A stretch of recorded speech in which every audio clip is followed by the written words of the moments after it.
J'étais debout dans ma cuisine à 4 heures du matin, entourée d'une centaine de gâteaux, au citron, au chocolat, à la vanille intense et au velours rouge.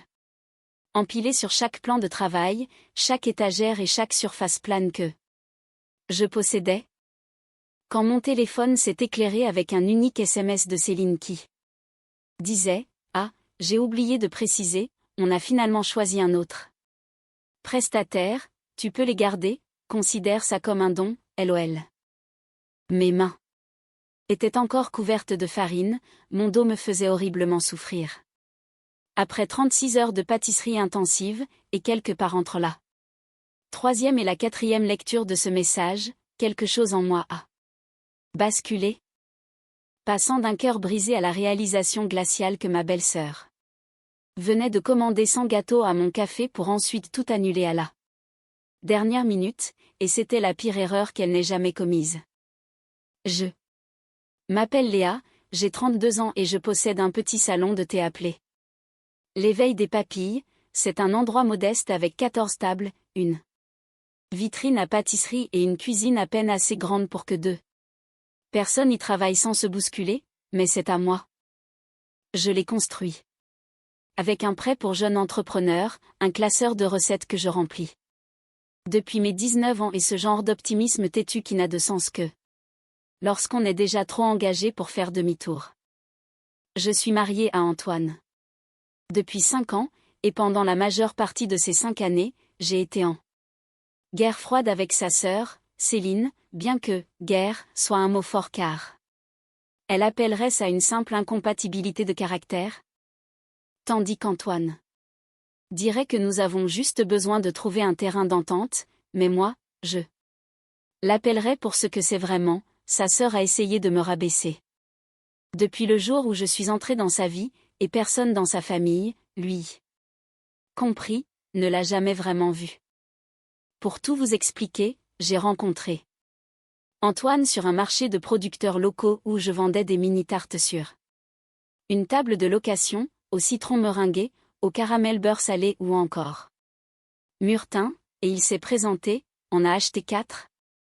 Puis est revenu 20 minutes plus tard pour en racheter 4 autres en souriant et en disant que les premières n'avaient pas survécu jusqu'au parking. C'était un vétérinaire rural spécialisé dans les grands animaux, d'où d'une manière qui semblait accidentelle, et nous nous sommes mis ensemble en moins d'un mois. Sa famille était très soudée, sa mère, Béatrice, était une ancienne directrice d'école à la retraite avec des opinions bien tranchées et une voix capable de faire taire une pièce entière sans jamais crier. Son père était décédé des années avant mon arrivée, et puis il y avait Céline, de 2 ans l'aînée d'Antoine, qui travaillait comme déléguée médicale dans l'industrie pharmaceutique et se déplaçait avec l'énergie de quelqu'un qui pense que chaque endroit où elle entrait légèrement en dessous de son rang. Céline ne m'a pas aimé dès le début, rien de flagrant ou de répréhensible devant un tribunal, mais elle avait cette façon de me faire sentir que j'étais une invitée qui restait trop longtemps. Elle me coupait la parole lors des déjeuners du dimanche, posait des questions détaillées à Antoine sur son travail avant de se tourner vers moi pour dire « Et ta petite affaire de boulangerie, ça avance », et elle a même un jour dit à Béatrice, assez fort pour que j'entende, qu'elle était surprise qu'Antoine n'ait pas fini avec quelqu'un de son milieu. Quand j'en parlais à Antoine plus tard, il soupirait en disant que c'était juste le caractère de Céline, qu'elle était comme ça avec tout le monde, mais c'était faux, elle n'était comme ça qu'avec moi. J'ai appris que la forme la plus dangereuse de méchanceté est celle qui est assez subtile pour être niée, celle où, si vous essayez de la nommer, les gens vous regardent comme si vous étiez le problème. Mon café était ma bouée de sauvetage durant ces premières années. J'avais lancé l'éveil des papilles avec presque rien, un four professionnel d'occasion trouvé sur le Bon Coin, des tables de seconde main qu'Antoine et moi avions retapées dans le garage, et mon amie Noémie qui avait accepté de travailler à temps partiel pour un salaire dérisoire parce qu'elle croyait en mon projet. Noémie était ma colocataire. Après la fac, une femme à la langue acérée capable de glacer un gâteau à 3 étages tout en insultant le caractère de quelqu'un dans le même souffle, et elle me disait souvent que ma belle-sœur était un serpent en blazer avec un balayage hors de prix. Un jour, Noémie m'a raconté que Céline avait dit à ma belle-mère que mes croissants étaient secs, ce qui était faux car mes croissants sont divins, mais le commentaire était revenu aux oreilles de Béatrice qui l'avait mentionné nonchalamment lors d'un dîner. Et Antoine n'avait rien dit. Non par malveillance, mais parce qu'il avait grandi dans une famille où les pics de Céline faisaient partie du décor. Les choses sont devenues plus difficiles vers la 3e année, le café était à l'équilibre mais ne progressait plus, et je passais mes nuits à faire des calculs mentaux pour le loyer, les matières premières, les charges et le remboursement du prêt. Tandis qu'Antoine dormait paisiblement à côté de moi, ignorant à quel point nous étions proches du gouffre. Je ne voulais pas lui dire car il avait déjà ses propres soucis avec son cabinet vétérinaire et je ne voulais pas que mon rêve devienne le poids qui nous coule tous les deux, mais Noémie s'en était rendu compte. Elle avait remarqué quand j'avais arrêté de commander de la vanille de qualité supérieure et quand j'avais commencé à réutiliser le papier sulfurisé. Un matin, elle m'a coincé dans la chambre froide pour me demander si c'était grave, et j'ai fini par avouer que si nous n'avions pas un bon trimestre, je devrais envisager la fermeture, ce à quoi elle a répondu que nous ne fermerions pas et que nous allions trouver une solution. C'est à ce moment-là que les fiançailles de Céline ont eu lieu avec un homme nommé Guillaume, un banquier d'affaires aux épaules larges qui appelait chaque femme « ma puce » en pensant être charmant.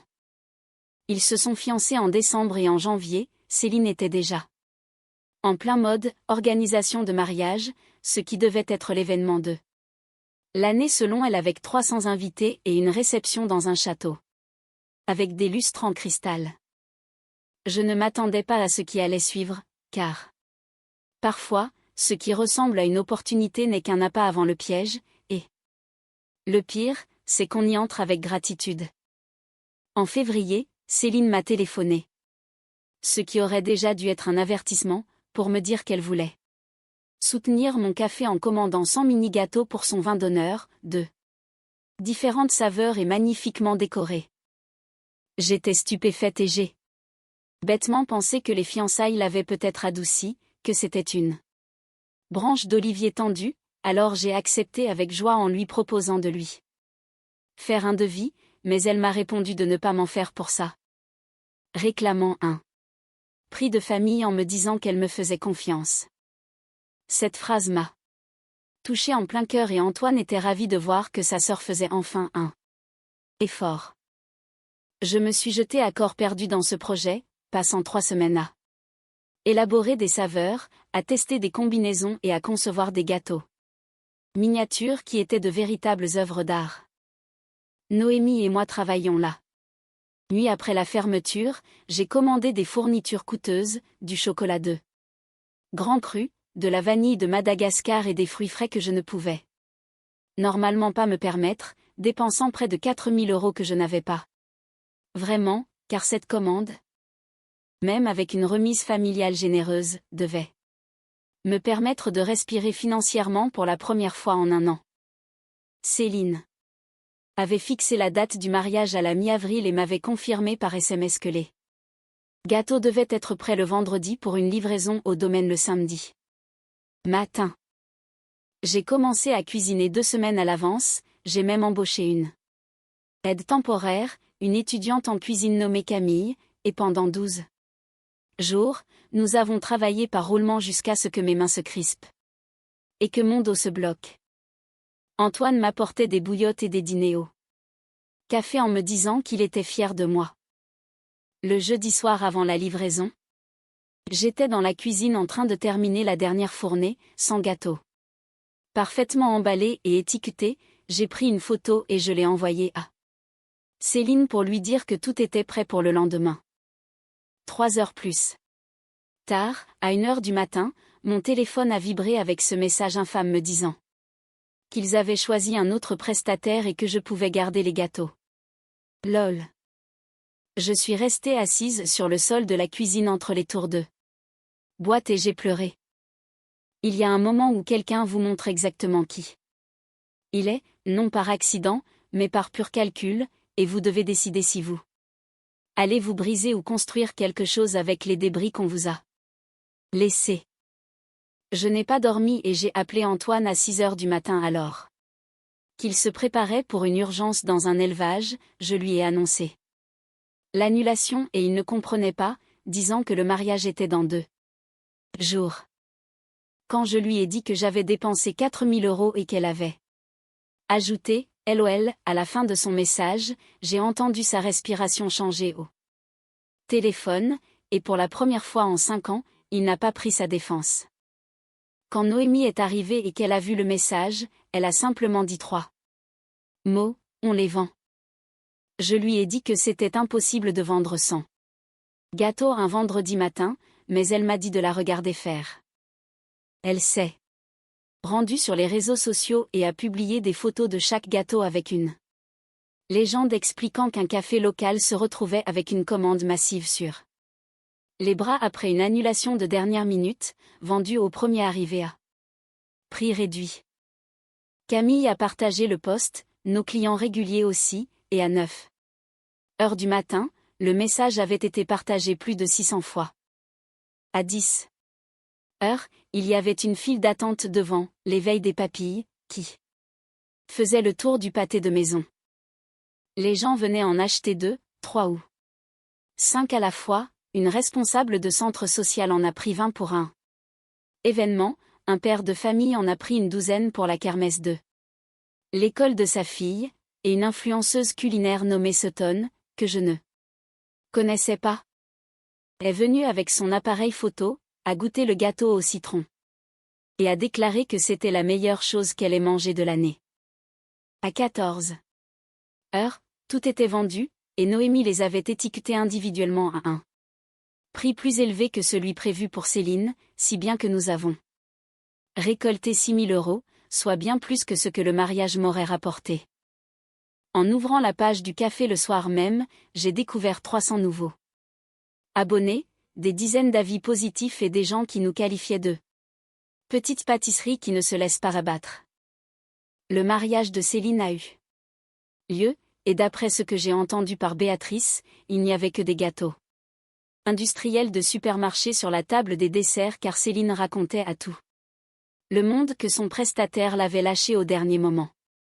Elle réécrivait déjà l'histoire pour passer pour la victime, mais dans une communauté, les gens parlent, et le post sur les réseaux sociaux avait raconté une toute autre version que tout le monde pouvait deviner. 2 semaines plus tard, Béatrice est venue au café, s'est assise à une table et m'a avoué que la cousine de Guillaume lui avait montré mon post et qu'elle s'était rendue compte que Céline lui avait menti. En lui donnant 3 versions différentes en 10 minutes. Béatrice m'a présenté ses excuses pour toutes ces années où elle avait fermé les yeux sur le comportement de sa fille, expliquant que Céline avait besoin de rabaisser les autres pour se sentir exister. Ce fut le moment le plus honnête que j'ai jamais partagé avec elle. Antoine, de son côté, a eu une discussion sérieuse avec sa sœur, lui signifiant que son acte était délibéré et cruel et qu'elle ne serait plus la bienvenue chez nous tant qu'elle ne me traiterait pas avec respect. Céline a pleuré en disant que j'étais trop sensible et que c'était un malentendu, mais Antoine n'a pas fléchi. Guillaume, lui, semblait sincèrement gêné et a affirmé qu'il n'était pas au courant de l'annulation. Céline n'a jamais présenté d'excuses, elle m'a juste envoyé un message un mois plus tard, disant que nous devrions passer à autre chose pour le bien de la famille. Message auquel je n'ai pas répondu. Cela fait 11 mois maintenant, et l'éveil des papilles a changé de dimension grâce à l'article de Sutton. Nous ne sommes pas riches mais nous ne sommes plus en mode survie, nous grandissons. Céline et Guillaume ont déménagé après le mariage suite à une mutation professionnelle, et bien qu'Antoine lui parle de temps en temps, leur proximité a disparu car il a Enfin réaliser qu'elle n'était pas juste, un peu difficile, mais profondément malveillante. Je ne déteste pas Céline, la haine demande trop d'énergie que je préfère consacrer au beurre, à la farine et à la construction de quelque chose de réel, mais je ne lui pardonne pas non plus. Avez-vous déjà vécu une situation où quelqu'un a essayé de saboter ce que vous aviez construit pour finalement voir son plan se retourner contre lui de manière spectaculaire? J'adorerais lire vos histoires, alors n'hésitez pas à les partager dans les commentaires, et si ce récit vous a donné envie de soutenir ceux qui se battent pour leurs rêves, cliquez sur le bouton « J'aime » et abonnez-vous, je partage des histoires comme celle-ci tous les jours et croyez-moi, vous ne voudrez pas rater la prochaine.